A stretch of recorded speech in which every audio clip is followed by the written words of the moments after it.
देवदिवाळीनिमित्त गोंदियाच्या कोरणी घाटावर गंगा आरतीचं आयोजन करण्यात आलं होतं। या औचित्यानं तब्बल 2100 दिवे लावून महाआरती करण्यात आली।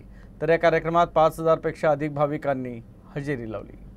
गेल्या 4 वर्षांपासून कोरणी घाटावर मां गंगेच्या महाआरतीचं आयोजन करण्यात येत असून उत्तर प्रदेशातील वाराणसीप्रमाणेच ज्या पद्धतीनं गंगा आरती केली जाते त्याच पद्धतीचं आयोजन या ठिकाणी देखील करण्यात येतं।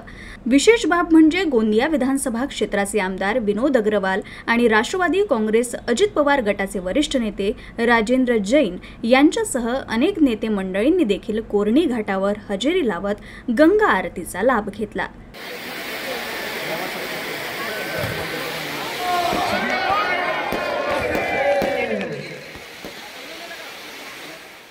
विठ्ठल रुक्मिणी ट्रस्ट कोरणी जिरोटोलाच्या माध्यमातून हे आमचं 4थं वर्ष आहे आणि आमची संस्कृती, आमची परंपरा आणि दिवाळीची कार्तिक पौर्णिमा या निमित्ताने हे पवित्र स्थळ कोरणी घाटाचे पवित्र स्थळ यावर आम्ही आमचे विठ्ठल रुक्मिणी ट्रस्टचे जे कार्यकर्ते आणि जे प्रभारी आहे केतन तुरकर हे सर्व कार्यक्रमाला आयोजित करतात आणि याच्यामध्ये आमची संस्कृती आणि परंपरा जुळलेली आहे।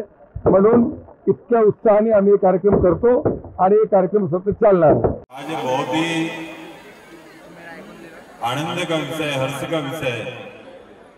हमारे हिंदू संस्कृति को, भारतीय संस्कृति को जीवंत रखने के लिए आज सतत ये विठ्ठल रुक्मिणी जो ट्रस्ट है ये सतत काम कर रहा है।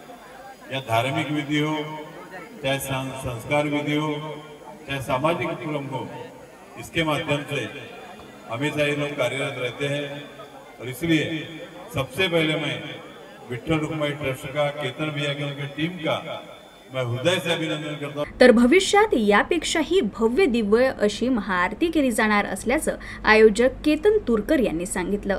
गंगा आरती के माध्यम से विठ्ठल रुक्मिणी ट्रस्ट इस एरिया के पूरे 300 से 400 गांवों के जो भक्त जुड़े हुए, जो कि साल भर पिंडदान के माध्यम से, अपने कोई पूजा अनुष्ठान करने के माध्यम से या ट्रस्ट के माध्यम से जो विवाह किए जाते, इस माध्यम से मध्य प्रदेश और महाराष्ट्र के 300 से 400 गांव जुड़े हुए, जहां के भक्तजन इस पूरे मंदिर ट्रस्ट से जुड़े हुए, जिनकी यहाँ आस्था है। और इसीलिए सभी लोग पूरे आस्था के साथ साल में होने वाली यह गंगा आरती में, कार्तिक पूर्णिमा के उपलक्ष्य में जो गंगा आरती होती है उसमें सभी लोग सम्मिलित होते हैं और माँ गंगा का आशीर्वाद, विठ्ठल रुक्मिणी का आशीर्वाद प्राप्त करते हैं।